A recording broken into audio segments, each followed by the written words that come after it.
Welcome and thank you for joining part 2 of Seyfarth's micro webinar series, The Future Starts Now, Future of Work for New England Employers. This installment of the series will focus on innovative pay practices.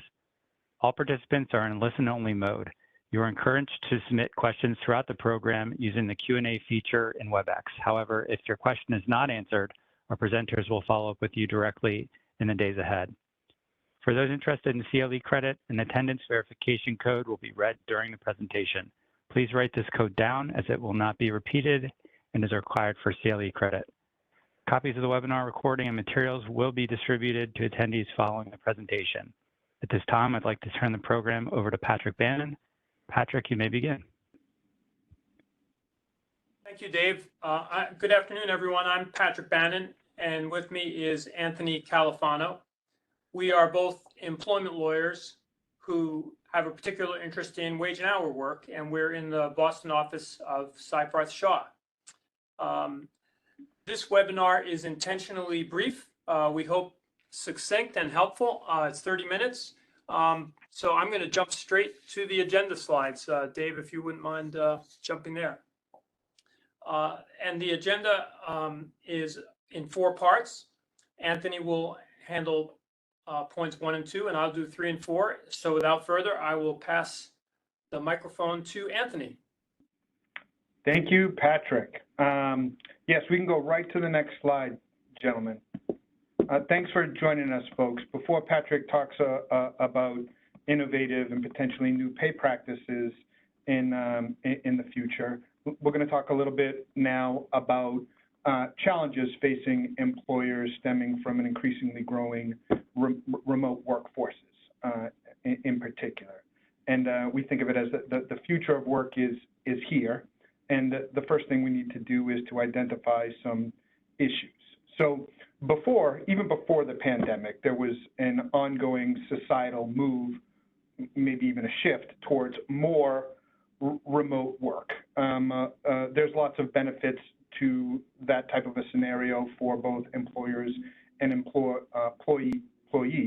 that we don't need to talk about here, but it's happened, whether employers and employees like it or not. And with the pandemic, without warning, employers and employees were sort of shoved into a scenario unprepared where they really didn't have a choice but to do more remote work or to prepare for the issues that came along with it. So both before the pandemic and since the pandemic, issues associated with payment of wages and hours of work have become even more thorny with remote workforces.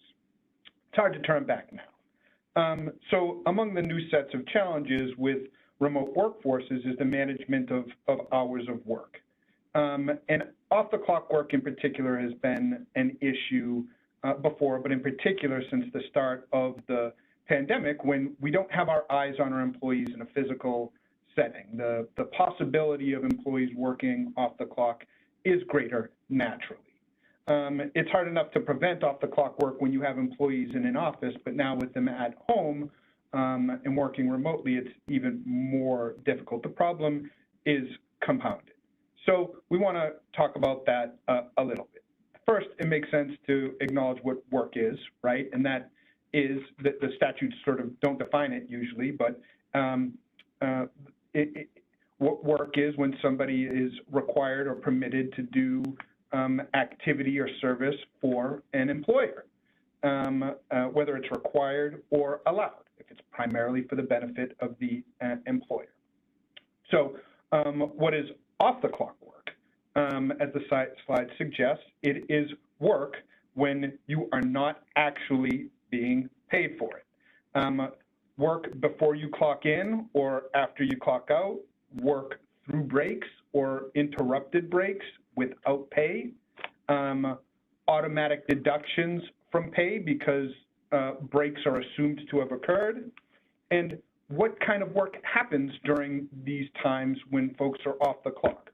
We see a lot of emails, a lot of Slack, text messages, calls, work-related calls when individuals are not clocked in, time spent booting up or logging on, and time spent winding down and logging off if you're not able to do that stuff while you're on the clock.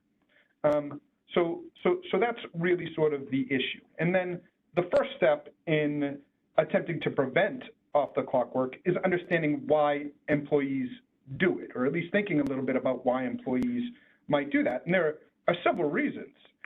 Among them are just eagerness and professionalism or perceived professionalism by going above and beyond trying to help out. Another possibility is that it's accidental. It's just not top of mind. Another possibility is that employees and managers just don't fully understand what is and is not okay in terms of work when you're not clocked in. And an increasing number of cases we see deal with pressure. Pressure by employers or managers, at least alleged pressure, to get work done in a certain amount of time, and the employee thinks they can't get it done, so they do the work when they're not clocked in. Next slide, please. Okay, next step to addressing off-the-clock work is understanding the legal framework, right? First, we have the law and the regulations. The FLSA is the federal law. Each state usually has its own laws. Those laws are clear that an employer must compensate employees for all hours actually worked. Doesn't mean you need to pay individuals for time spent during the course of a work day when they're not working, not all of them, but that is the general gist. Employees who are on breaks and have a break that's sufficiently long enough and relieved from duty, you don't need to pay them for. But if an employee is sort of ready to work, waiting for work, or working, they need to be paid. There's a constructive knowledge standard here. It's not just, if the individual works. And an employer's obligation is to pay employees for work that they knew or should have known was being performed. It's a constructive knowledge standard. And I'll say that an employer, burying its head in the sand or turning their head and looking the other direction is not the best way to approach this. It'll come back to bite you.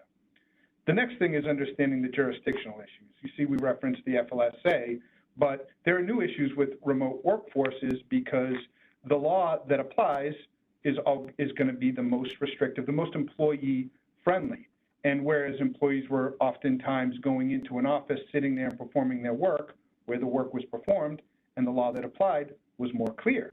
But if you have an employer that's in sitting in one state, an employee who's now entirely or partially performing their work at home in another state, the employer needs to be thoughtful about complying with the law of each jurisdiction, and keeping in mind that you want to make sure you're complying with both.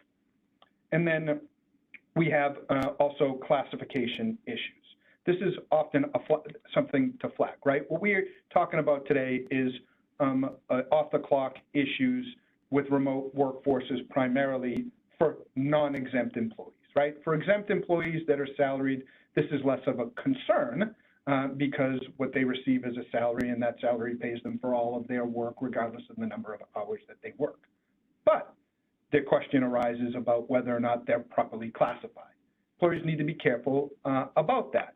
And changes that have resulted from more remote work should result in employers being cautious about whether their classifications are proper. We flag the outside sales exemption as one that we're seeing or getting a lot of questions about because employees who may have potentially been exempt under that exemption before may or may not continue to be as a result of their work. And then there's the question about whether or not managers understand properly what the law is and how to manage their workforces with the understanding that a manager might need to take a different approach with one of their exempt employees versus their non-exempt. Next slide, please. Next slide. Yep. So with that sort of backdrop or issues, now what do? How do we prevent off-the-clock work? Well, there's a lot of strategies for avoiding off-the-clock work, and we've bulleted them here. I don't need to read them for you verbatim, but I certainly want to note that work from home policies that govern work time, time entry, scheduling, and even discipline should be aligned as it relates to this issue. When it comes to off-the-clock work, I think that the more clear, the more specific, the more examples, the more consequences you provide in your policy to put employees really on alert about expectations, the better. I don't think it's enough anymore to simply say in a policy, don't work off the clock. I think it's far better to explain what we think that is, how it might happen, and to address it explicitly. You know, our expectations regarding emails, Slack, text messages, phone calls, software use, system use during work hours and non-work hours. So I think just saying don't work off the clock may not be enough anymore for a lot of workforces. And we want to address how an employee can fix issues in those policies, right? If there's an issue where an employee has to perform work when they're not clocked in, explain how the procedure works, how to fix it, make sure that there's a system in place for them to fix it. Explain what the consequences are for working off the clock. If you work off the clock or you encourage somebody else to work off the clock, explicitly or implicitly. And that ties back to the pressure thing, right? I don't care, you just need to get your work done. You need to meet this quota. Just get it, just get it done. Being clear, and again, making sure that the policies that relate to this subject are aligned. So cross-referencing not just your hours of work policy and time entry policies, but your discipline policy and your code or your code of conduct policies to make sure that they're consistent is important too. Another safeguard is training. And I think that training is to back up the policies, right?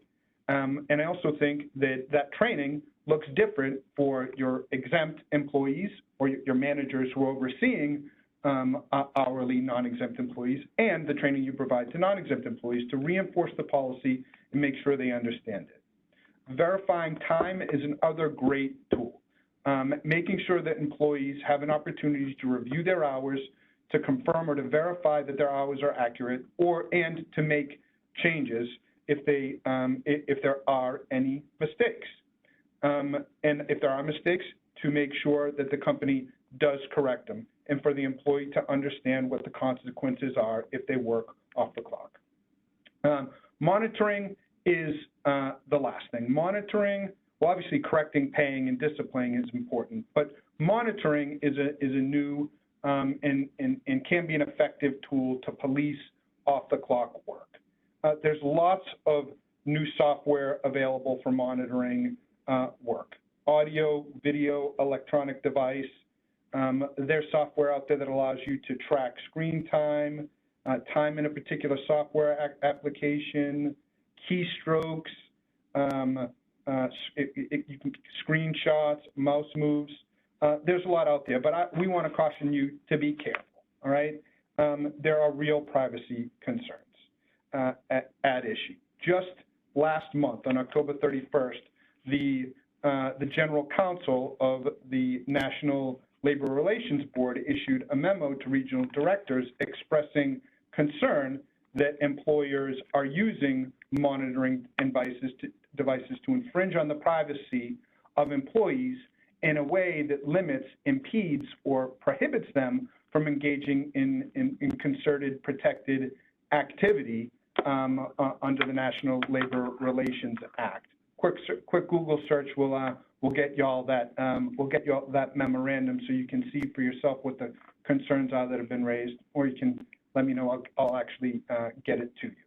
So you want to be careful about the privacy laws and the National Labor Relations Act concerns. But beyond that, my view is that if you're going to be using monitoring technology, transparency is key. The policy should be clear, I think, and notify employees what you're doing in terms of monitoring, how you're doing it, and why you're doing it. And then I think consent can be an important and useful tool as well. Acknowledgement that you understand, where work begins and where it ends and how the company is going to monitor it. And explaining the uses for it. These are all things that I think are important to do in consultation with counsel because, again, you've got a number of laws at issue. In addition to the National Labor Relations Act, there's privacy laws at the federal level and at the state level that you want to be cautious about. And one other tool that I'll flag before passing it over to Patrick is the tool of actually cutting off access, you know, at a certain point in the day or after the end of the workday, saying, cutting off access to the types of things that result in a lot of off-the-clock work, like email, Slack, texts, certainly work phone use, et cetera. Next slide, please. Last, just very quickly, what not to do. Don't discourage employees from reporting their hours ever. Definitely pay employees whether they had approval to work or not. You pay them for it, and then you treat the work that they did that was not permitted as a disciplinary issue. Remind them about limited communications, and if they're engaging in communications, that they're on the clock for it, and don't try to seek waivers of rights to earn compensation. With that, I'll turn it over to Patrick to talk about what's cool and new in terms of future pay practices. Thanks, Anthony. So to shift gears a little bit, I'm going to focus on the timing of wage payment. And I'm going to talk about how folks are typically doing that now and why that's not ideal, and then a little bit about how that might change in the future. Next slide, please, Dave.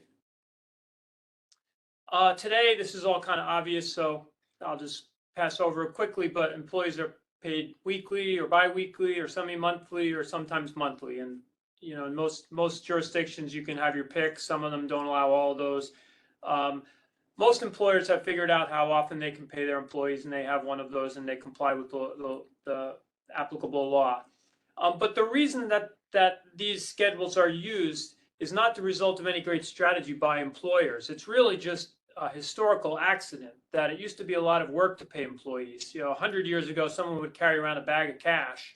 50 years ago, people would carry around a file folder full of paper paychecks. And those were a lot of work to assemble, and you wouldn't be doing that more often than you needed to. That's not really the case anymore. That's yesterday's workplace. So, you know, we have the timing of pay is the result of historical circumstances that aren't true anymore. Next, please.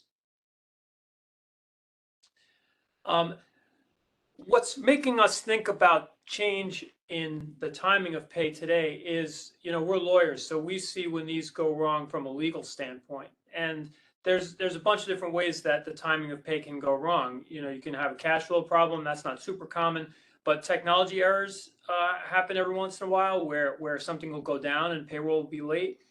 There can be accounting mistakes where people get shorted on their pay through you know, a mistake in the data somewhere, and then it ends up that someone has their pay late. And it, you know, it kind of reminds me of when I was an immature student and I had a paper due. I would, of course, do it, you know, turn it in 10 minutes before the maximum worst possible allowable due date. And that's kind of the way employers are handling wages. They're waiting, they're paying oftentimes at the last possible moment. And what's really driving this in Massachusetts is the Reuter case. The highest court in Massachusetts, the Supreme Judicial Court, in April ruled that if pay is even a day late, the employee whose pay was late is entitled to recover triple the amount of the late pay. And of course, if you then pay them the pay a day late, now they're entitled to only double. So if someone was owed $1,000 on a Monday and you had a payroll error and they got paid on $1,000 on a Tuesday, under the Reuter case, you owe $2,000 to that employee, regardless of whether that was accidental, regardless of whether that was some third-party vendor's fault. It doesn't matter. So it's a very costly area now to make a mistake in. And so it's got a lot of people thinking about, is there a better way? In the Reuter case involved an employee who was terminated. And I think a lot of Massachusetts employers have been focusing on, I've got to pay my terminated employees on the day of. I think most sophisticated employers know that by now, and they're pretty careful about it. You know, I hate to raise novel issues that might be points of exposure, but employers should also be thinking about voluntary resignations. The language of the statute says that someone who leaves has to be paid by the following regular pay day. So let's say someone resigns voluntarily on a Wednesday and payday is Thursday. Are you going to be able to get that person their pay on Thursday? Most employers haven't tried to because the consequences of being maybe arguably late with that pay were small. But there's a risk. We don't know for sure what the courts are going to say, that some judge is going to say the next regular payday for someone who resigns on a Wednesday at this particular company was Thursday. They didn't get their wages on Thursday, so now you owe them triple. We don't know for sure that that's going to happen. There's counter arguments that it shouldn't be interpreted that way, that the next regular payday should mean that the time when the pay would have been paid to them in ordinary course. But there's a risk there under Reuter, even for voluntary departures, which is a much bigger issue than terminations at most employers. Next slide, please. So what are people thinking about? One of the things that a lot of that is starting to get attention are daily pay programs or even instant pay programs.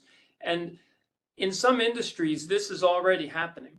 At some large retailers with huge workforces, there are programs where employees can, one way or the other, choose to receive their pay at the end of their shift, very quickly after the end of their shift. Sometimes it's only a portion of their pay with the rest to come later. Sometimes it's all of their pay.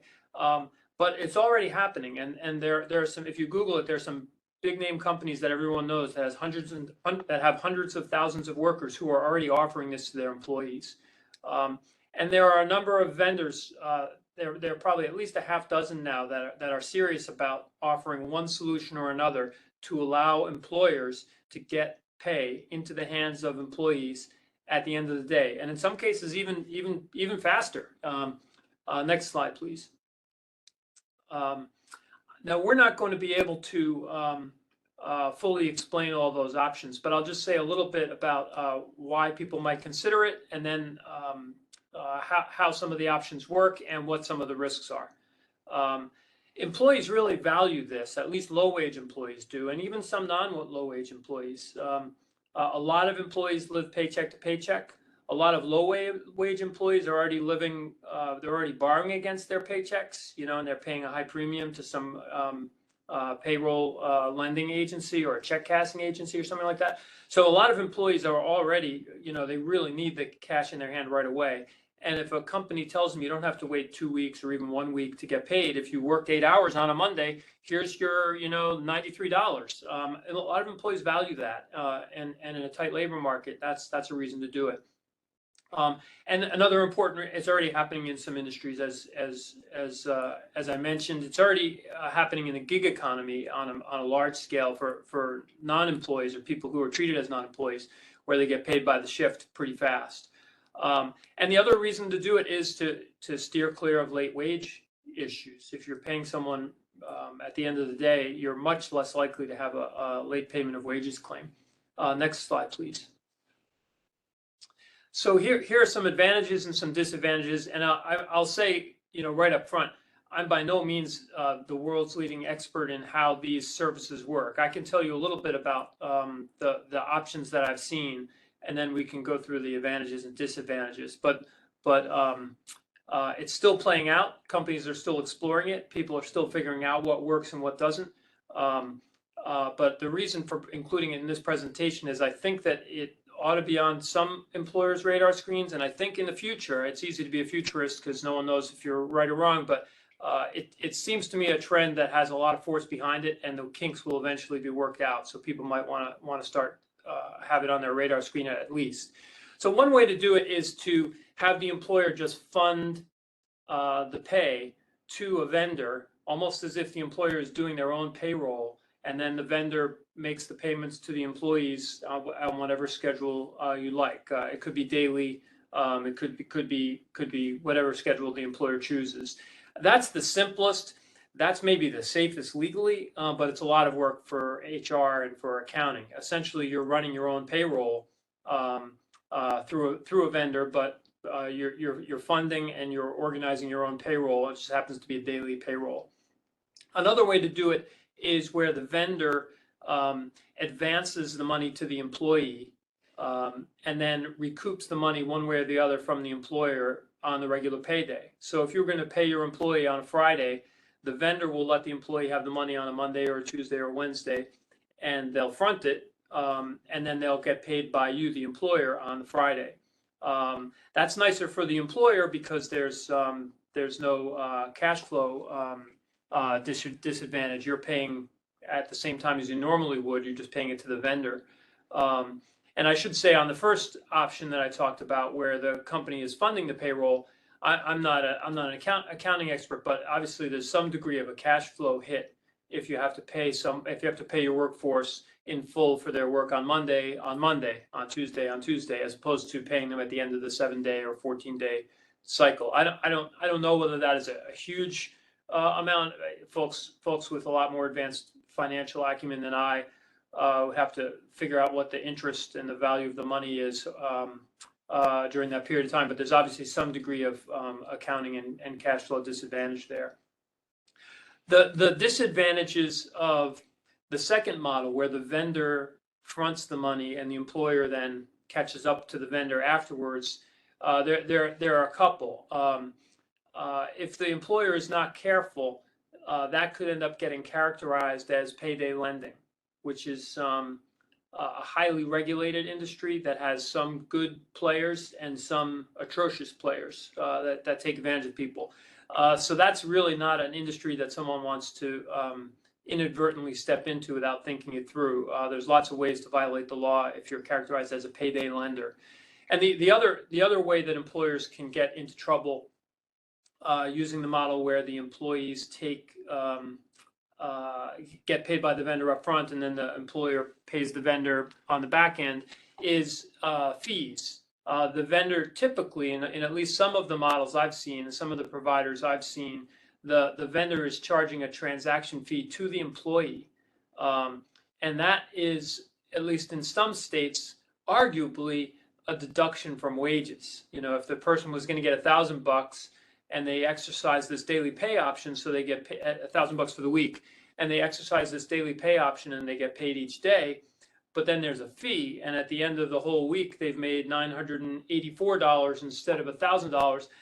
Some jurisdictions might see that as a $16 deduction from wages, and some states are probably fine with that as long as it's disclosed and everyone's gotten appropriate consent. Other jurisdictions are probably not, and certainly wage deductions need to be done really carefully, because if you do that wrong, you run into all the problems we're trying to avoid in the first place with not fully paying employees all of their wages. And you know, there are other. It's a lot. It would be a lot of work to roll one of these out potentially.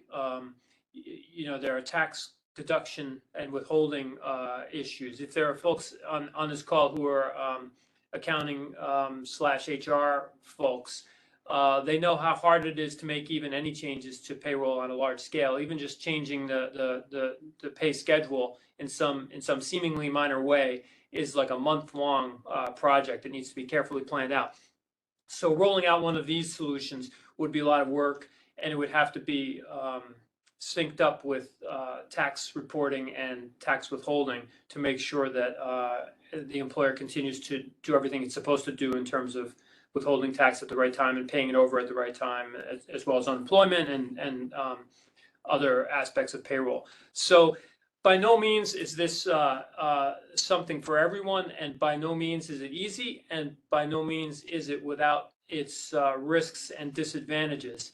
But the forces that are pushing for it seem strong, and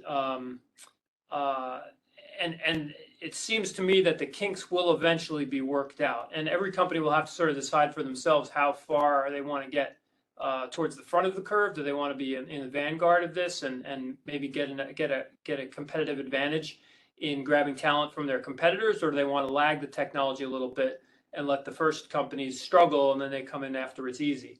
But I do think it's likely to grow and increase. And just one last point, we're almost up against our time. If you do this and it turns out the employee has somehow made a mistake or tried to deceive the company about how much they earned, there is the risk that the employee would then have money that you might be hard to get back, whereas at the end of the week you'd be able to figure it out and pay them the right amount. And that's a disadvantage too.